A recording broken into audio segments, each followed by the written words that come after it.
So today we're going to start talking about ancient Egypt, particularly section 1 of our chapter on ancient Egypt, which mostly deals with the geography of Egypt and also the pre-dynastic period of the country as well. One thing that you should know right off the bat is that the ancient Egyptians did not refer to their country as Egypt.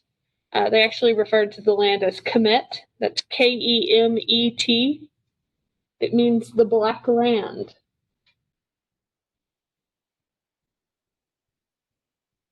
They also referred to the desert land as the Red Land. They called it the Red Land. We believe they called it the Black Land because of the rich soil left behind by the flooding of the Nile River every year. So they called it Kemet. Now, the most important geographical feature of ancient Egypt is without a doubt the Nile River. It's the longest river in the world. It's about 4,000 miles long, and it runs from south to north and empties into the Mediterranean Sea. That throws some people off. Most people automatically assume that a river is going to flow from north to south. That is not the case. Rivers flow downhill, downhill. And so the Nile River flows from south to north. Everybody understand? Can everybody hear me? You good? Okay. All right. So now the ancient Egyptian civilization developed along the Nile River along a 750-mile stretch of the Nile River. It's much longer than that, obviously. Other civilizations did develop along the Nile as well. Now, as for ancient Egypt, it includes two regions, and you need to be familiar with each. They are Upper and Lower Egypt. You can see them on the map right there. You'll notice that Lower Egypt is to the north, and Upper Egypt is to the south. The terms upper and lower are in reference to their location on the Nile River. Upper Egypt is upstream on the Nile River, and Lower Egypt is downstream. Does that make sense to everybody? Yeah, more or less? Good. Try not to get that confused.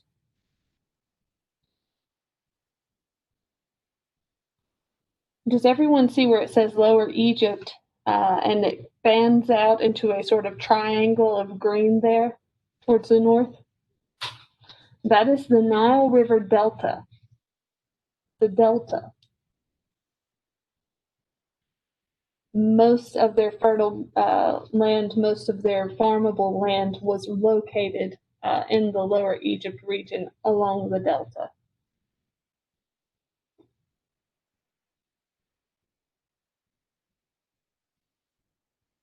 Keep in mind, you can access this at any point in time by going into the Schoology class and finding whatever week we are on. Currently, we're on week 1 of quarter 2.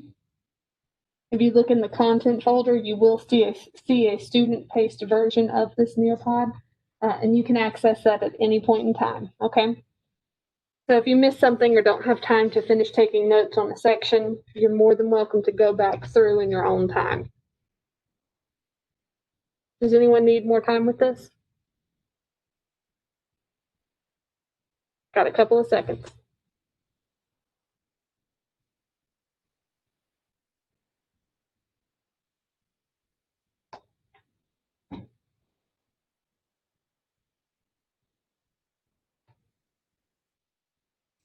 Okay, so a couple of features of the Nile you need to be familiar with. To its southern portion, upriver, the Nile runs through a lot of very rocky, hilly terrain, which creates what we call cataracts. Don't get that confused. We're not talking about the eye condition. We are talking about rapids. Cataracts are rapids. So whitewater, basically. So the rapids on the Nile River are located in several different locations, and it makes it very difficult for invaders from outside of the region to sail down the river and invade Egypt. So the cataracts act as a natural defense against invaders for the Egyptian civilization. Portia, I need you to sit up.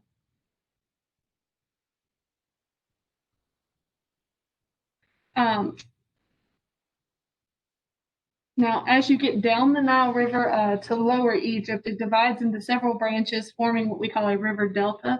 I'm sure you guys learned about river deltas last year in geography.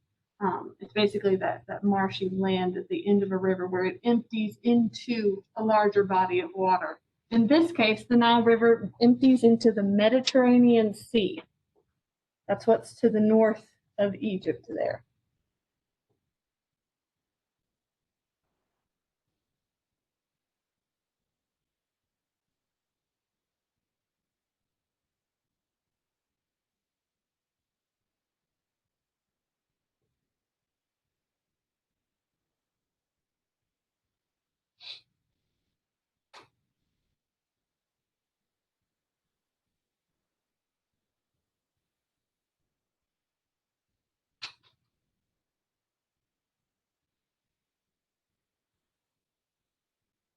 So obviously, that land around the Nile River Delta, as you can see, it's very green.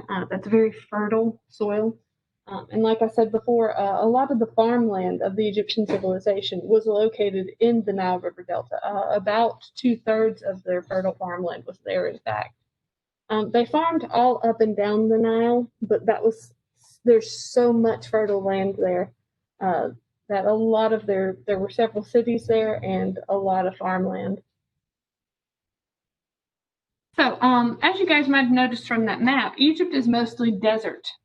It's because it's a very arid region. There's not a lot of rain. However, it does rain every year in the far southern portion, far to the south of Egypt, in the area that we call East Africa, where the Nile River originates. There's a lot of rain there. So each year, at the beginning of the Nile River, there's plenty of rain, and that causes flooding, reliable flooding, along the Nile River every single year. So unlike in Mesopotamia, where the Euphrates and the Tigris rivers were really unpredictable with their flooding, the Nile is actually extremely predictable, to the point that the Egyptians pretty much could predict when the floods would happen. Every year, in Upper Egypt in midsummer, the river would flood. Every year in Lower Egypt in the fall, the river would flood. Every once in a while, there would be a year where that did not happen, but for the most part, they could depend on the river to do that. So the Nile was a much more reliable river than either the Tigris or the Euphrates rivers were. Now, like the Tigris and the Euphrates rivers, the Nile actually deposits rich silt on the land. It makes the land around the river very fertile, and is part of the reason why the Egyptians named called the land Kemet, because the land was rich and dark and very fertile, so they could grow plenty of crops there.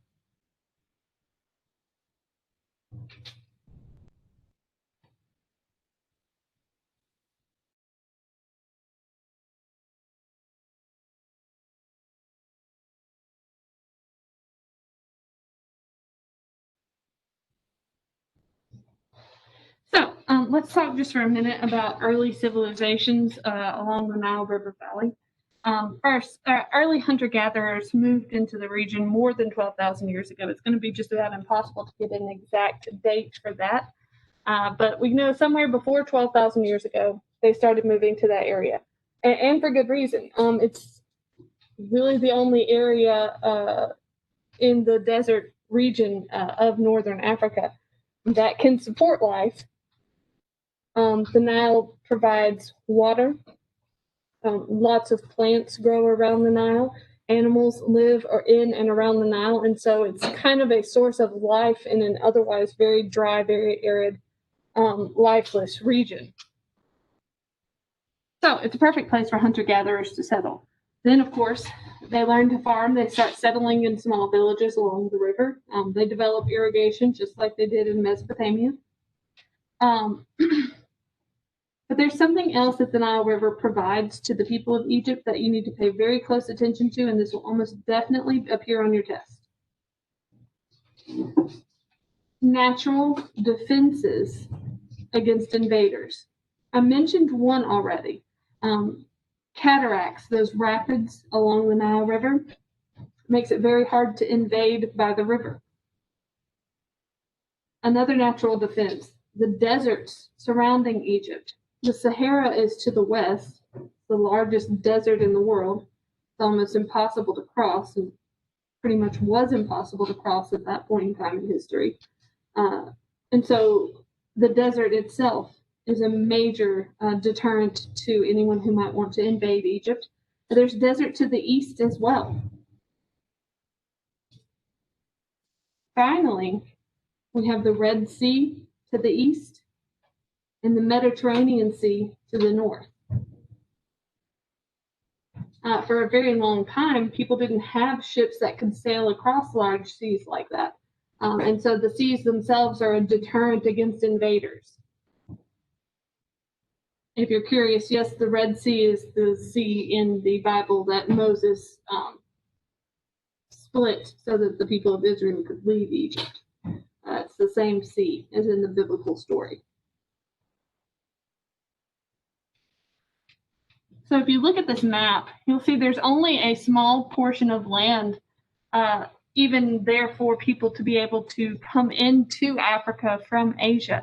And that's all desert. So it's not an easy track by any means. So invaders really had a lot of obstacles to get through to even get to Egypt, which is great for the Egyptians.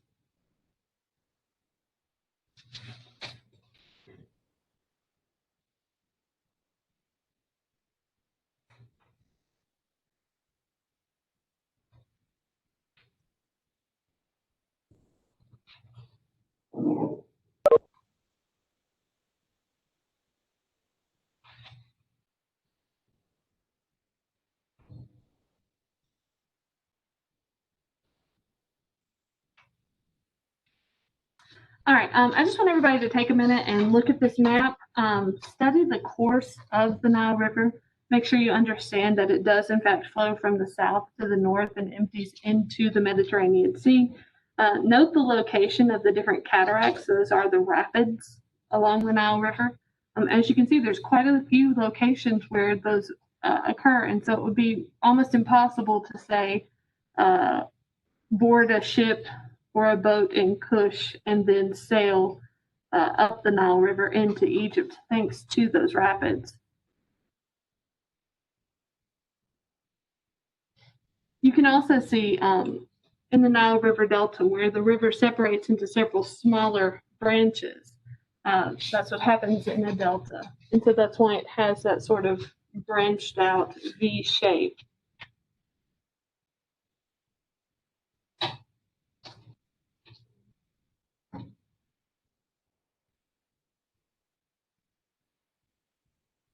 I already mentioned this, but I really want to make sure you guys have this down. Like I was saying at the start of the chapter, the Egyptians did not call their land Egypt. That's a term that came along later. That's what we call that land now. They called it Kemet. They called the land Kemet. It means the black land. And as far as we know, that title came from the fertile soil that was left over when the river flooded. Likewise, the desert was called the Red Land. You do need to be familiar with those terms. Your textbook doesn't mention stuff like that. That stuff you really need to make sure if I mention it, like you have it written down, because it's not going to be brought up anywhere else really.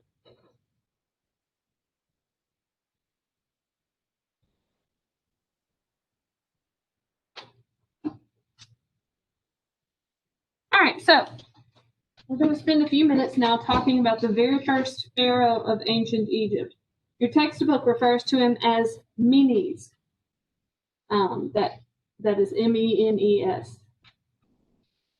His name, as far as we are able to actually tell, was Narmer, N-A-R-M-E-R.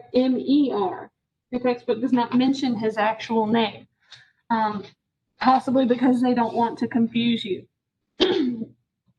I'm not too concerned about confusing you. I'm sure you're capable of figuring this part out. This ruler, Narmer, Egyptologists used to believe that he and Menes were two separate individuals. We more recently come to believe that they were, in fact, the same king. Keep in mind, we're talking about records that are 5,000 years old, carvings on tomb walls and things of that nature. So in a lot of ways, there are holes in these records that we are still trying to fill in. But as far as we can tell, this ruler was both Narmer and Menes. It's believed that that was his title, in fact.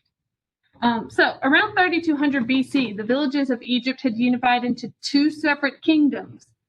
Egypt was for a very long time made up of separate city-states, just like Mesopotamia was. Somebody wake Joshua up. Not gonna sleep. All right, so those two countries were called Lower Egypt and Upper Egypt. You need to make a note of that. Egypt used to be two separate kingdoms, Upper Egypt and Lower Egypt. The king of Lower Egypt wore a red crown like the one that you see in the bottom left of the picture. It symbolized his authority. The king of Upper Egypt wore a white crown. It looks a lot like a bowling pin.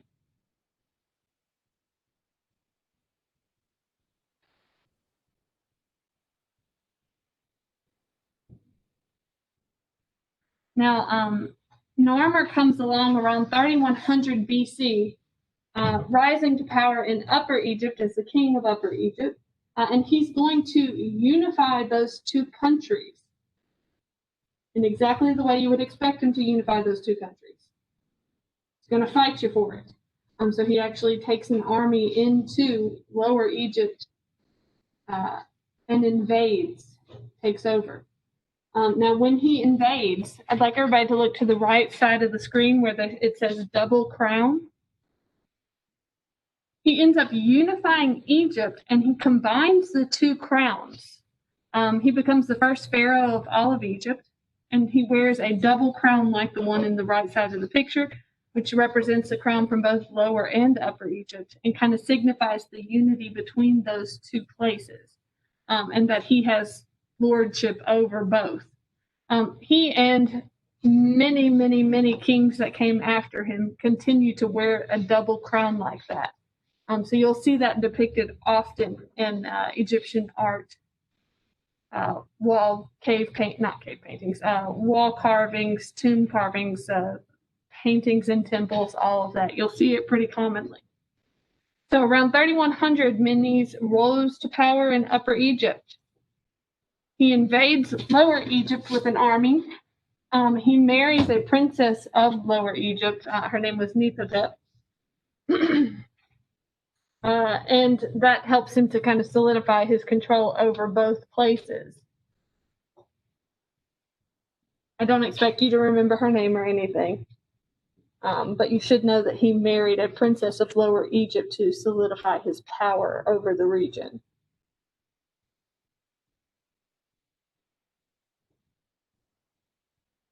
You also need to know that Narmer and Menes are the same person, that is the same person. It's believed that Menes is actually a title. It's actually his title. Fabian, sit up.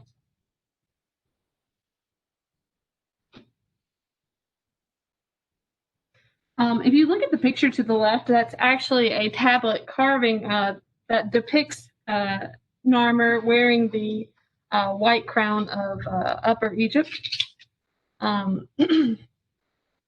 depicting scenes from his invasion, conquering of other people, things like that. It's all very violent.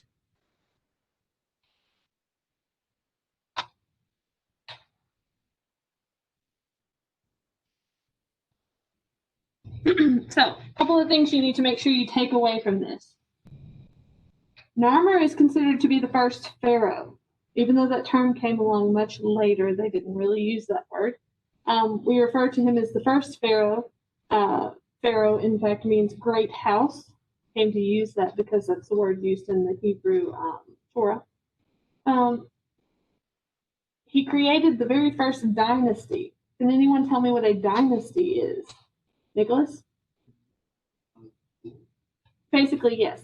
It's a ruling family, a series of kings or queens that come from the same family. Egypt has many dynasties. Narmer's was just the first, and it lasted about 200 years. He also established a new capital in the Nile Delta region. He didn't use either of the capitals from the original Upper and Lower Egypt. He instead creates a new capital and names it. Later comes to be called Memphis. Anyone heard that term before? Anyone heard of Memphis, Tennessee before? Yeah, that's where the name comes from. So he names his city. He doesn't name it Memphis. It is named that later, but that is the name of that city.